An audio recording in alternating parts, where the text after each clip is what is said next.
What's a contingency in a real estate sale? Stay tuned.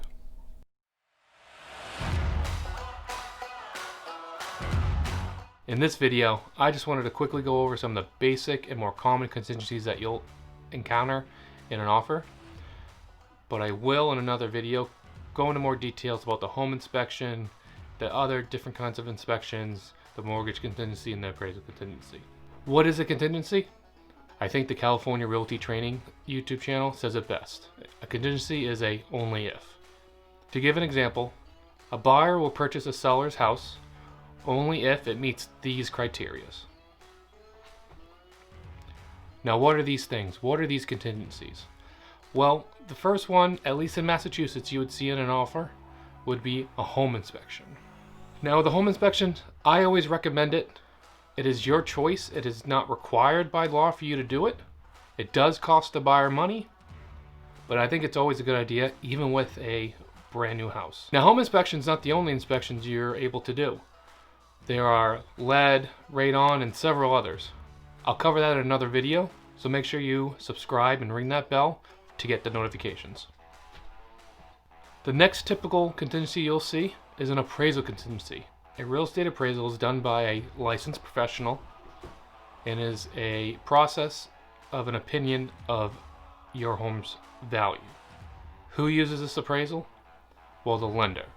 They want to make sure that the home you're purchasing is equal or more to the amount of money you're borrowing from them. Now, another contingency that hasn't been as popular in the past, but now it's growing in numbers because of the market, is the home sale contingency. What that means is the buyer has to sell their house to be able to purchase your house. Now, what that will look like is the buyer will state by a certain date that they will have an offer accepted, or that be in purchase and sale, or have a closing by a certain date. Now, the seller can use this type of contingency as well if they're looking for a property to move into. We've been seeing this contingency come up more and more in 2020, but also I believe in 2021 we're going to keep on seeing this. The inventory is super low, prices are super high, so being able to find the right place for someone is taking longer than it normally has in other years. Now, if the contingencies are not met, meaning the times have expired or the inspections are not to the satisfactory to the buyer, there are a couple things that can happen here. For an expiration, you can ask for an extension of time, pretty simple, but both parties have to agree to that. Another thing that can happen is the deal is just done. You didn't meet the dates, you didn't meet the timeline, you didn't meet the criteria. All right? So at that point, typically the buyer gets most, if not all, of the owner's money back.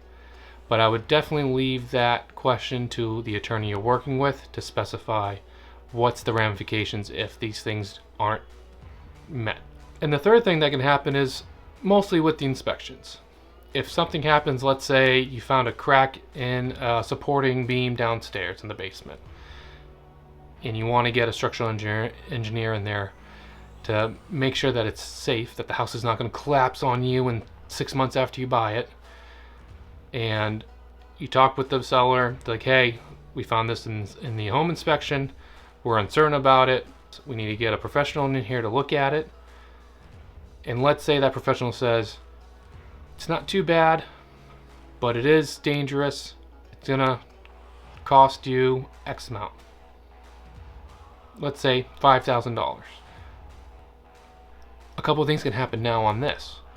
If you feel uncomfortable purchasing the house because it's a safety issue, you can actually walk away without risking the deposit you put in, that earnest money.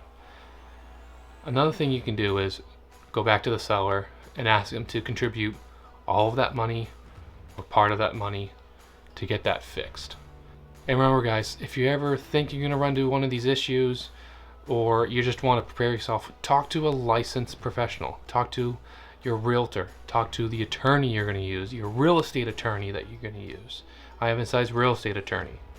They are the ones that are going to have the knowledge for your area and to best protect you. And that goes for buyers and sellers. All right, guys, thank you so much for joining me today. Don't forget to like, subscribe, give me a comment. If there's a question you've been having about the process of buying or selling a house, leave it down below. Also, my emails, my phone numbers down in the comments. Make sure if you have any questions to reach out. Always ask questions. Knowledge is power. Alright guys, thank you so much. Talk to you soon.